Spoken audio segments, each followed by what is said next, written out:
showed how education and status created distance instead of solutions. And when that happens, those voices begin to dismiss anyone outside that structure. That's you, Roland. That's you. So when independent voices, whether it's a podcast, YouTube show, or a microphone at home, or someone just on their phone, start asking, what are the outcomes? What is the strategy? What's working? And the response is, you don't matter. That's not a debate. What you're doing, Roland, is gatekeeping. This is the Publisher's Desk with Damon K. Jones, brought to you by Black Westchester Magazine. Peace and blessings, everybody. This is Damon K. Jones, and welcome to another edition of the Publisher's Desk.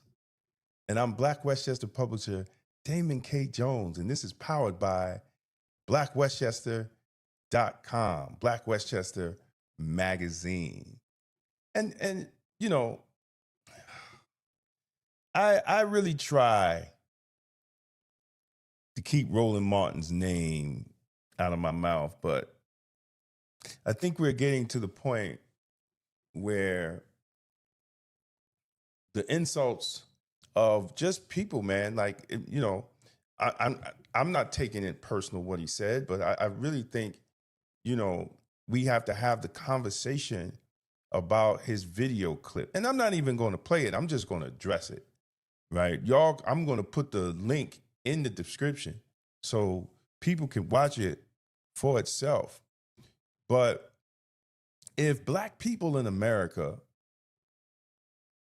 want to put Black people first, Black Americans first, how is that anti-Black? Like, I don't even understand how is that anti-Black? See, because when you say things like that, Roland or other Negroes that, you know, think they know better for all Black people, we're no longer having a policy discussion. We're having a control discussion. Policy is supposed to be judged by outcomes, not by labels. See, I listened to Roland Martin break down his position. And what stood out wasn't just his criticism, it was his framework. Because instead of engaging the question of strategy and results, he shifted the conversation to who's Black enough and who's not.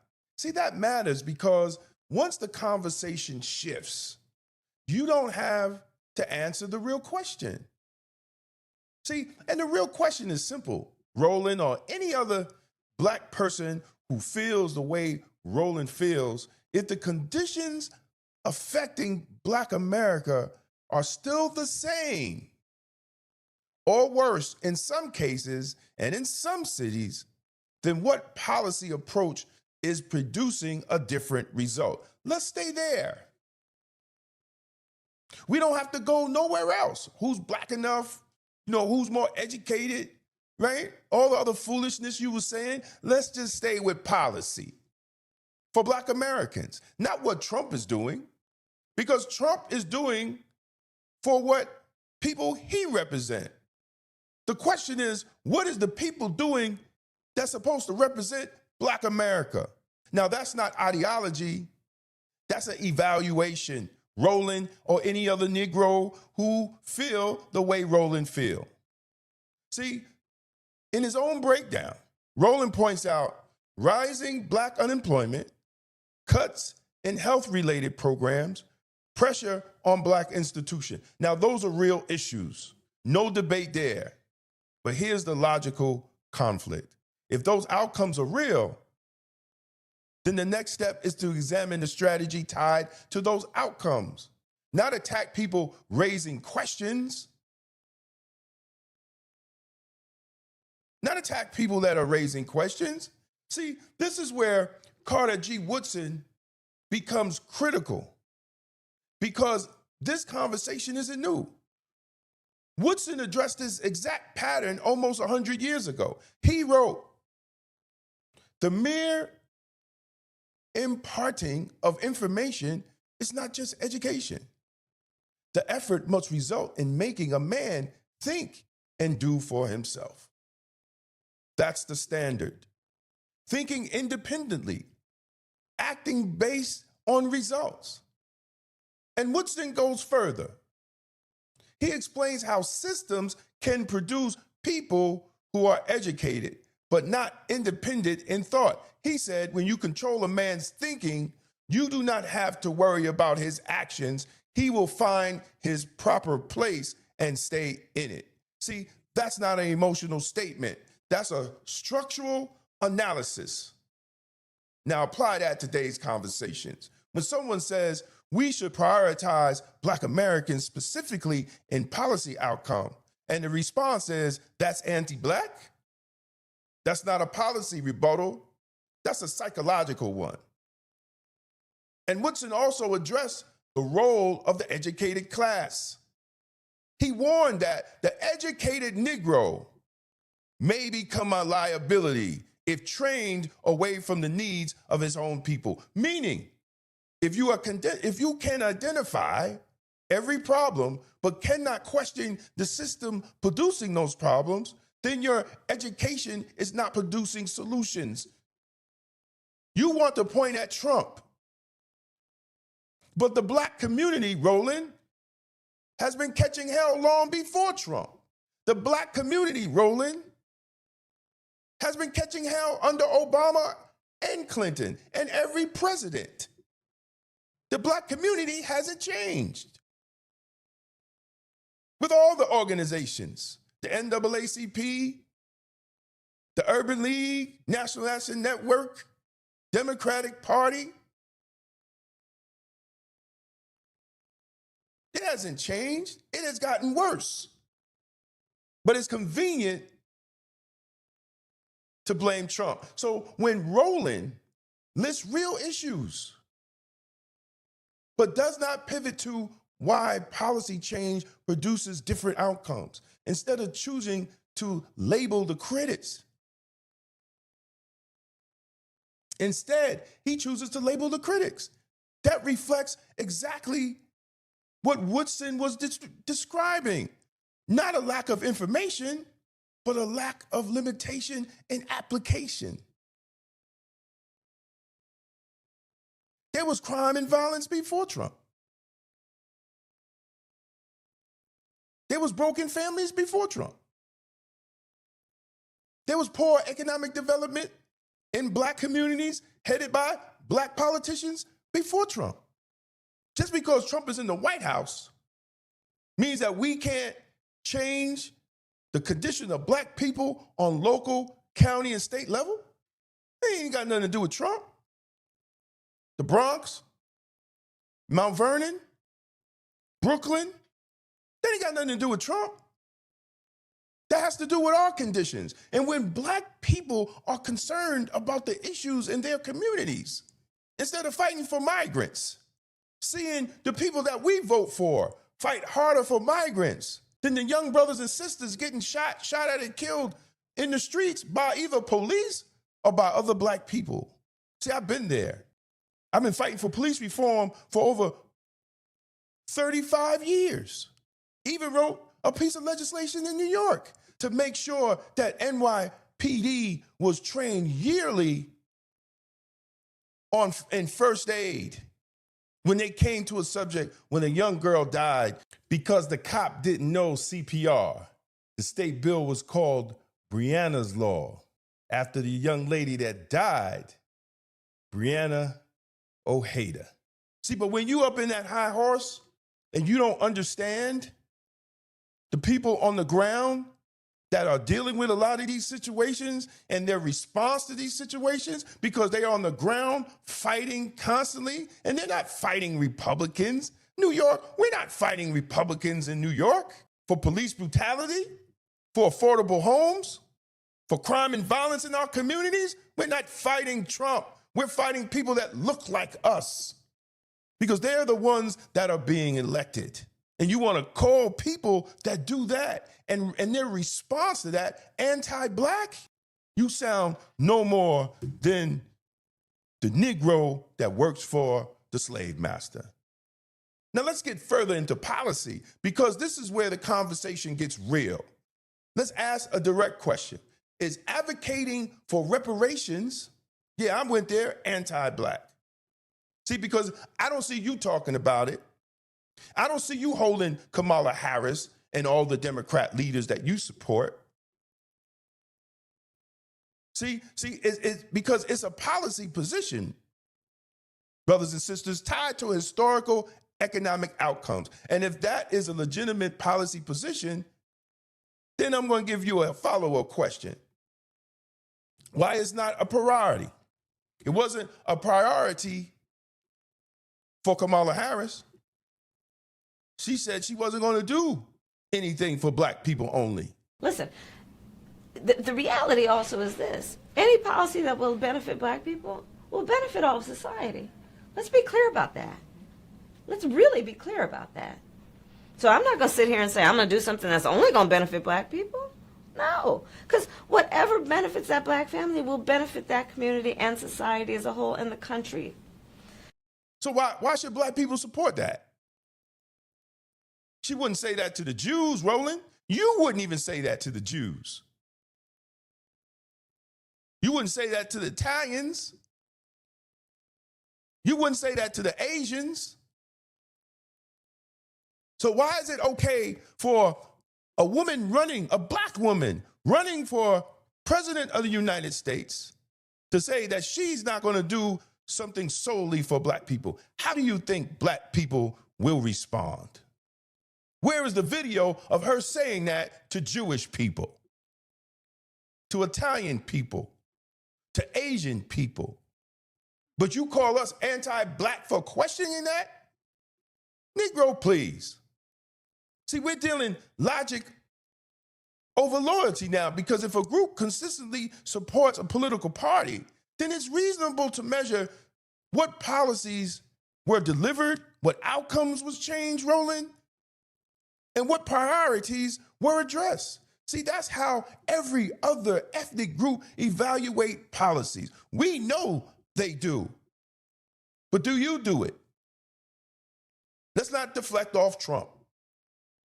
Let's reflect off the policies of the party that we give 90% of our vote to. Now we're back to the central issue. If economic gaps remain, if institutional weakness remain, if policy priorities are inconsistent, so then the discussion must shift to strategy, not identity, not loyalty, not a whole bunch of feminine emotions from a black man. See, Woodson made it clear. If you teach people to accept their condition, they will not seek to change it. That is the risk. Not disagreement, acceptance without evaluation. If someone says, let's prioritize black Americans in measurable outcomes, that is a policy decision. It should be debated with data, results, and strategy, not labels. Oh, you're anti-black. What kind of bullshit is that? We have to be adult black men in the room. This is nothing about anti-black. It's about evaluating outcomes, questioning strategies, demanding measurable results. See, what undermines progress is avoiding those questions, Roland, altogether. See, before I end, I want to address something else that was said by Roland Martin. The idea that people with USB microphones and podcasts don't matter, aren't doing the real work, and shouldn't be taken seriously. Let's deal with that, Roland, and all you other so-called educated Negroes. See, that's not a policy argument. That's a status argument. Because now the conversation is no longer about ideas, outcomes, and strategy. It becomes about who has the bigger platform, who has institutional backing, who gets to speak, and who shouldn't speak. Last time I checked, this is America. Whether we like the policies or not, this is a country that has free speech. And people are allowed to say what the hell they want to say, Roland. And if you don't like it, the only thing you could do is say what you say. And if we don't like what you say, or if anybody don't like what you say, they can respond to what you say. But you want to take it to a status symbol because you feel you have a bigger platform than anybody else. Well, you should. You should have a bigger platform than a lot of other podcasters and online journalists. Because you have a bigger backing of the institution and Black Negro elites than those that are out here. Roland? See, that's a form of elitism. And historically, that has always been the problem, according to Carter G. Woodson and according to history. Because, see, that assumes that legitimacy comes from position instead of results. Now, let me make something clear. We're not reporting this to use Roland as a platform or all this elitist stuff that he said in the video. I just make it plain like I make it plain to the mayor of Mount Vernon, the mayor of New York City, the Westchester County exec, and any other elected official or any other person of power, all the way up to the government and even President Trump. If you don't do dumb shit, we won't report your dumb shit. And Roland, for you to call people that have a different political opinion of yours anti-Black, that's one of the dumbest shit I ever heard in my life. And this is where Carter G. Woodson becomes relevant after 100 years. And I'm glad to use your speech as an example, Roland. Woodson warned about a class of people who are elevated, but disconnected from the masses. He showed how education and status created distance instead of solutions. And when that happens, those voices begin to dismiss anyone outside that structure. That's you, Roland. That's you. So when independent voices, whether it's a podcast, YouTube show, or a microphone at home, or someone just on their phone, start asking, what are the outcomes? What is the strategy? What's working? And the response is, you don't matter. That's not a debate. What you're doing, Roland, is gatekeeping. Because here's the reality. Policy does not change because of titles. Policy changes because of pressure.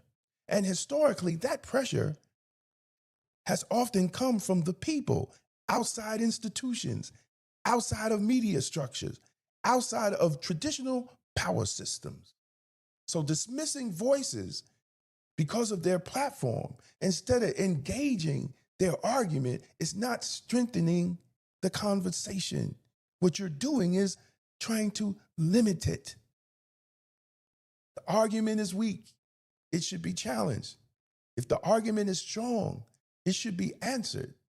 But dismissing it, Roland, because who's saying it tells you everything you need to know. If people are watching and they enjoyed this conversation, please like and share and leave a comment. This is the Publisher's Desk, powered by Black Westchester Magazine and blackwestchester.com. We're just not a podcast or a YouTube show. We are a legit newspaper. You could go to our website and check out our articles on blackwestchester.com. Peace and blessings. Hope you enjoyed it. And as always, stay safe, stay blessed, and stay Blacktastic. Peace out. Appreciate you taking the time to engage with real conversations, real issues, and real perspectives that matter to Black America.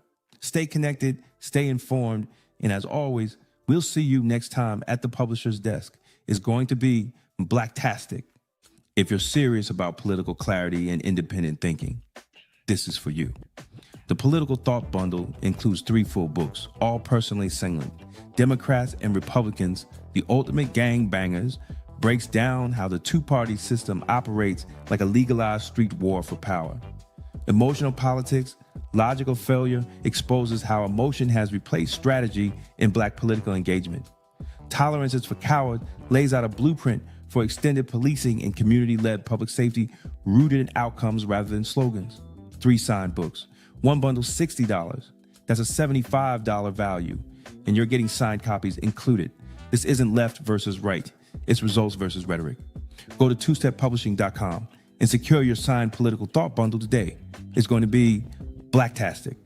For more than a century, Black America built its own economy under segregation, under discrimination, and under conditions most people today cannot imagine. We built businesses. We built banks. We bought land and property. In The Forgotten Blueprint, Damon K. Jones reveals how Black communities created thriving economic systems from 1800 to 1965, and why that blueprint still matters today. This book challenges the idea that our future depends on politics alone and shows how ownership, family, and enterprise once powered Black prosperity. The blueprint is not lost. We just stopped using it. The Forgotten Blueprint, how Black America built its own economy from 1800 to 1965. On sale now at Two Step Publishing and Amazon. Black Westchester Magazine has been giving our community a voice, reporting the stories others ignore, holding power accountable, and making sure the truth about our communities is told by us. But independent Black media only survives when the community supports it. If you believe in real journalism, community accountability, and keeping Black voices strong in local news, we need your help. Your donation helps us continue covering the stories that matter: politics, education, justice, and economic empowerment right here in Westchester. Support Black media, support Black truth, support Black Westchester Magazine. Donate today and help keep Black media alive. Because Black-owned independent media is Blacktastic. Black Westchester Magazine presents People Before Politics, the Sunday Rundown, every Sunday at 6 p.m. on YouTube. Join Damon K. Jones, A.J. Woodson, and Larnez Kinsey as they break down the biggest stories in politics, culture, and community from a Black point of view. No spin, no party loyalty, just logic, accountability, and outcomes. If it impacts Black America, we're talking about it. Tap in, subscribe, set your reminder. This Sunday at 6 p.m. is going to be Blacktastic. This is the Publisher's Desk with Damon K. Jones, brought to you by Black Westchester Magazine, where life, culture, community, and faith meet truth, power, and purpose.